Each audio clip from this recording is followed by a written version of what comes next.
Dupont Group is a collection of ships and barges sunk to form a breakwater on the Nisqually River at the south end of Puget Sound. These vessels range from wooden barges to a large concrete ship, and many of them have fascinating histories of their own. In this video, we'll explore the major wrecks that make up the group and their stories.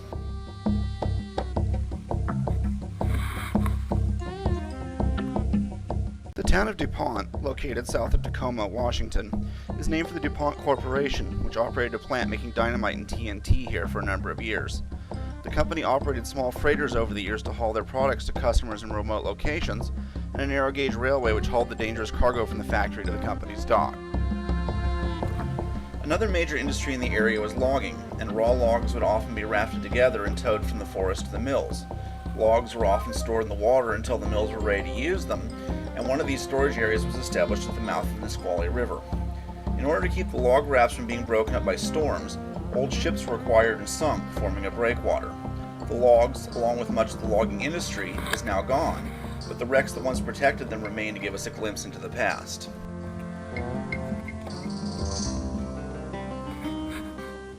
Starting from the south, the first wrecks we encounter are of wooden barges.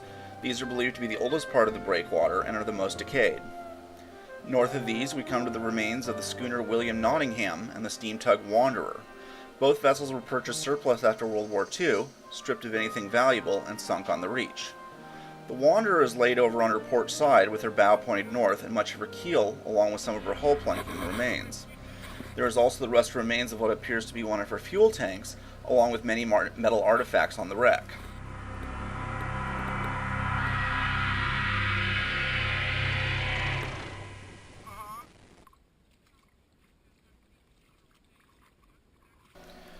The Nottingham was a four-masted topsail schooner built in Ballard and launched in 1902.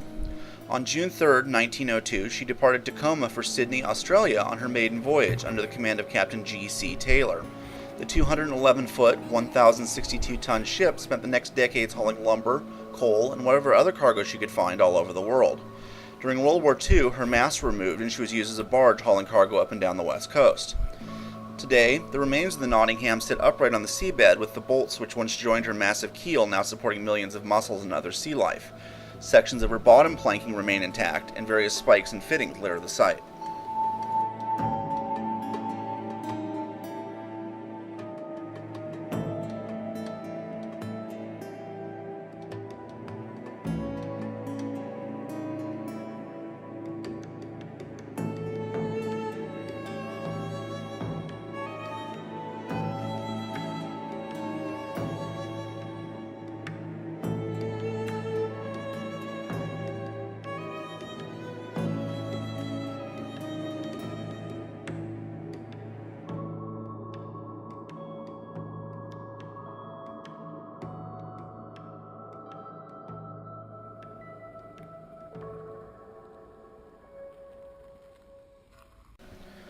The highlight of the Dupont Group is this large concrete vessel which lies at the end of the spit.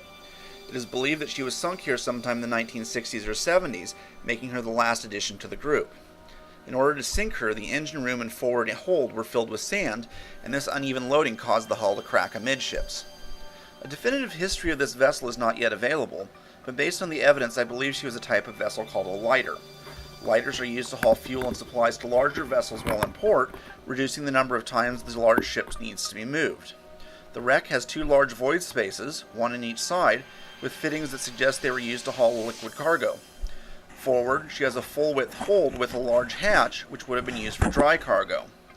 The space aft is almost certainly the engine room, as indicated by the deck fittings marked fuel oil leading to a valve below decks. Given the layout of this vessel, it seems unlikely that she had any crew spaces, and so was probably intended to be used for day trips only.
internet has taught us anything, it's that everything is better with pictures of cats, and this wreck is no exception.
The Dupont Group is one of Washington's most interesting wreck sites, and definitely worth a visit. Check the links below for more information on the wrecks, and keep an eye on my channel for more kayaking and shipwreck videos. This wreck and many others will be featured in my book, Washington Shipwrecks You Can Visit, which will be coming out, eventually.